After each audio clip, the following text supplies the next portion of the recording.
Bien le bonjour et bienvenue à cette nouvelle capsule dans le cadre du cours SCT 4064.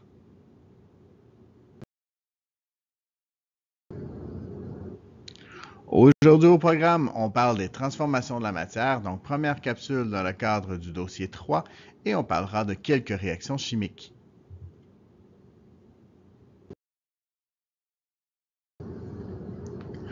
Donc commençons avec la première et probablement une des plus importantes, qui est la neutralisation acétobasique. Donc lors d'une neutralisation acétobasique, un acide réagit avec une base pour former du sel et de l'eau. Maintenant, ce qui va changer, c'est le type d'acide utilisé et le type de base utilisé, mais dans chacun des cas, c'est toujours un acide avec une base qui forme du sel et de l'eau.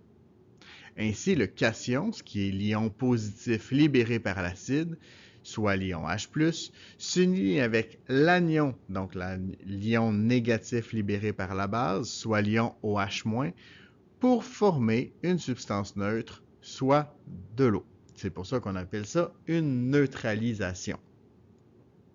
On doit ensuite combiner les ions restants pour former le sel.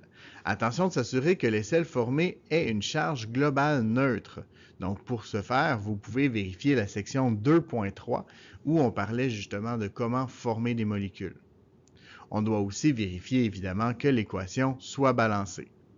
Donc ici, on vous a donné un exemple où on va avoir du CaOH 2 fois avec du H3PO4 2 fois qui va former de l'eau et du sel. On remarque que dans le cas du sel, on a bien balancé les charges pour s'assurer que la charge globale soit égale à 0, ce qui nécessite 3 ions de calcium et 2 ions phosphate. Une fois que notre sel est bien assemblé, à ce moment-là, je vais pouvoir aller balancer mon équation pour s'assurer d'avoir assez de calcium et assez de phosphate pour former mon sel. Vous vous rappelez que dans le cas des acides, le papier tournesol bleu va devenir rouge et dans le cas des bases, le papier tournesol rouge va devenir bleu. C'est la raison d'ailleurs pourquoi j'ai tout de suite mis les ions OH- en bleu et les ions H+ en rouge.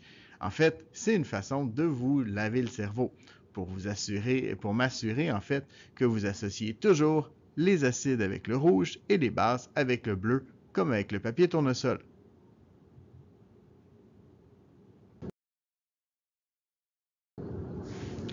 Deuxième type de réaction, on parle de la synthèse. Donc, une synthèse, c'est lorsque des atomes ou des molécules simples s'unissent pour former des molécules plus complexes. Attention de s'assurer que l'équation, encore une fois, soit balancée. Donc, ici, dans l'exemple, on a utilisé du MgO, donc de l'oxyde de magnésium, avec du SO3 pour former du MgSO4.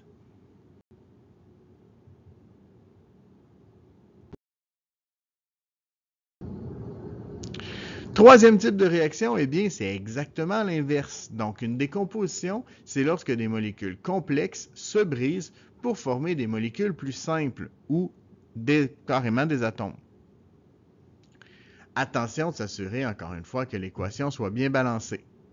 Donc ici, on a du peroxyde qui va devenir du H2O et du dioxygène.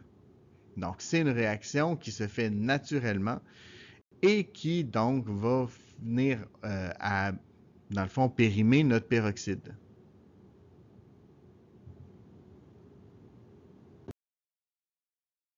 Prochain exemple, on va parler de l'oxydation. Donc, l'oxydation, c'est une réaction chimique dans laquelle une substance réagit avec de l'oxygène ou une substance ayant des propriétés semblables à l'oxygène, comme le chlore, le soufre ou le fluor. Elle peut être rapide, on parle alors de combustion, c'est le cas quand on parle de la combustion du propane dans les barbecues, du gaz naturel dans les foyers ou de bûches de charbon, bref, quand on va avoir une flamme. Donc là, à ce moment-là, on va parler d'oxydation rapide et donc de combustion. Mais elle peut aussi être lente. Lorsqu'on parle d'oxydation lente, on va parler généralement de formation de la rouille, que ce soit les clous qui vont rouiller pour devenir en fait des oxydes de fer, ou on peut parler aussi de l'oxydation du cuivre, comme c'est le cas sur le dessus du château Frontenac qui devient tranquillement verdâtre en s'oxydant. À noter que les combustions ont des formules chimiques qui ressemblent habituellement à cette forme, ce qui veut dire que je vais avoir un combustible. Le combustible peut changer, il y en a plusieurs formes. Il peut être solide, il peut être liquide, il peut être gazeux aussi. Donc, le combustible plus de l'oxygène va former du CO2 et du H2O. L'exemple qui est donné ici, c'est la combustion de la paraffine qu'on retrouve entre autres dans les chandelles, donc le C25H52, qui, en présence de 38 atomes d'oxygène, va devenir du CO2 et du H2O.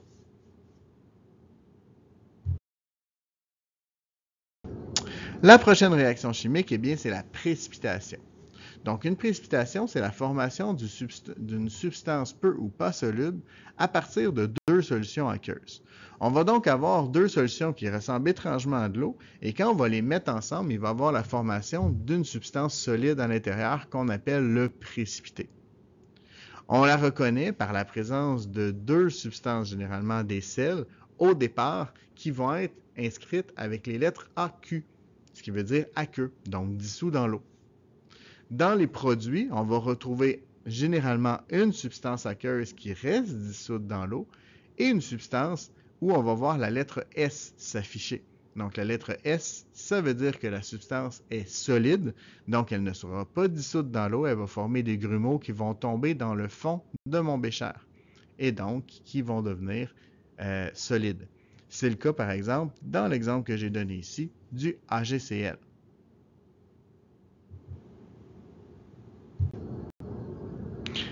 Et c'est ce qui me fait cette capsule. J'espère qu'elle vous a plu. Vous êtes maintenant les experts. À vous de surpasser le maître.